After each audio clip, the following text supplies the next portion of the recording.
Good morning, students. Today we are going to continue with our first chapter, the period of transition. Today we will discuss about Reformation. Now, Reformation was a religious movement of the 16th century which questioned the traditional beliefs and practices of the church.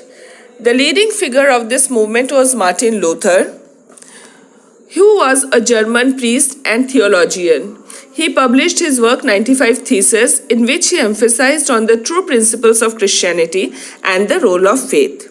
The Reformation had far-reaching political, economic and social effect. Here we can see the image of Martin Luther. Now, during the Middle Ages, the Roman Catholic Church dominated politics, controlled kings and became very wealthy. The Pope was the supreme head of the church. The accumulation of wealth and power led to the corruption of the church. Here we can see the image of the church, and this is the image of Pope during the time of Reformation. Now, religious reform movement eventually divided the church in two halves.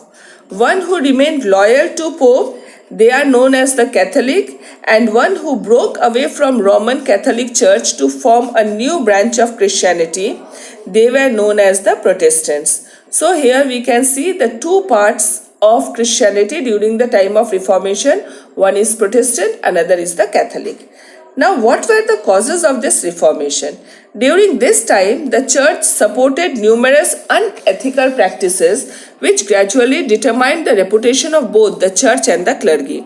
The church started collecting money from common people by selling indulgences. This is the image of indulgence. Now, indulgences were the letter of pardon. The church preached that anyone who brought a letter of indulgence would be forgiven and would not have to do penance for their sins. This suggested that rich could buy their way to heaven while the poor can't. Now next we will discuss about the impact of this Reformation. Because of this Reformation and because of the Protestant movement, there are a lot of religious practices, beliefs and cultural change in the society. Now we will discuss about the Industrial Revolution that started in the period of 18th to 19th century. And because of this revolution, a lot of changes, rapid social, economic and technical changes took place in Britain. This industrial revolution spread all over the world later. Now, what were the causes of this revolution? First is transportation. In the 18th century, construction of canal and the improved road system brought about a change in transport system. The invention of railways improved and speed up the transportation of goods. Here is the image of James Watt, who has invented the steam engine in 1782. Later, George Stephenson succeeded in designing the first model of locomotive engine. He is regarded as the father of railways. Durable roads were also constructed. Roads were covered with coal tar to make the road surface more smooth. The steamboats and steamships also started using during this time. Now we will discuss about the second point, coal and iron. Steam engines required iron and coal in large quantities.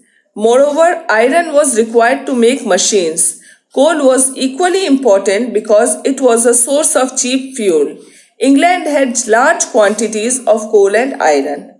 Thus, the availability of coal and iron ores in large quantities greatly helped the growth of numerous industries in England. Now the next point is the different scientific inventions. The Industrial Revolution in England began with the invention of spinning and weaving machines like the flying shuttle and the spinning jenny. In 1769, Richard Arkwright invented a spinning frame named water frame, which was run by water power.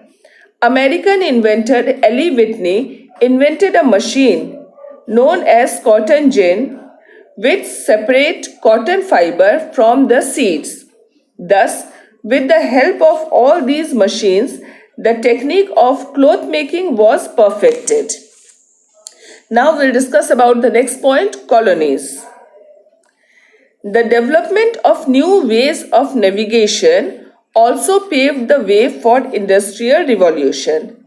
The British sailors discovered new lands which were unknown until that time. They built a large colonial empire in Africa and Asia. The discovery of these lands served two purposes. It became a market for purchase of raw materials and also a place to sell the finished goods.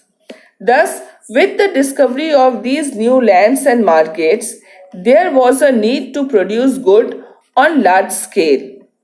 This demand added fuel to the Industrial Revolution.